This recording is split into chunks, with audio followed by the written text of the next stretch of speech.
ఒకసారి జీవితంలో కొంత స్థిరపడితే ఆకాశమే అద్దుగా ఎదిగే అవకాశం ఉంటుంది. వీళ్ళందరూ కూడా మట్టిలో పుట్టిన మాణిక్యాలు. దానికి స్థానబెట్టడం నా బాధ్యత, అవకాశాన్ని అందిపుచ్చుకోవడం మీ బాధ్యత. One family, one entrepreneur. ఒక కుటుంబంలో ఒక పారిశ్రామికవేత్త. అది నా ధ్యేయం. రాకపోతే మీ తప్పు తప్ప నా తప్పు కాదని మరొకసారి తెలియజేస్తూ, కంగ్రాచులేషన్స్ రామ్మోహన్ రావు గారు, వెల్ డన్, చాలా బాగా చేశావు.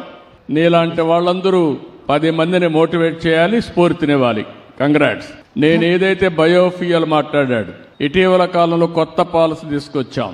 ప్రపంచంలో ఏది కూడా వేస్ట్ కాదు. వేస్ట్ నుంచి వెల్త్ తయారు చేయాలి, సంపదను సృష్టించాలి. అదే ఒకప్పుడు గడ్డంతా కూడా వేస్ట్గా ఉంటే ఆ గడ్డి నుంచి బయోఫ్యూయల్ తీస్తున్నాడు.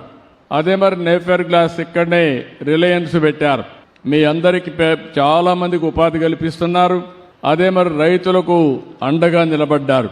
అది లోకేష్ గారు, ఉగ్గర్ నరసింహారెడ్డి గారు, ఎంపీ గారు అందరూ కలిసి ఇక్కడికి తీసుకొచ్చారు. అంటే ఓసారి పెట్టుబడులు పెట్టడానికి పెద్ద అవరోధాలు ఉండవు, మనకు ఆలోచన ఉండాలి. మనం అందిపుచ్చుకునే పరిస్థితి వస్తే చాలామంది ముందుకు వస్తారు.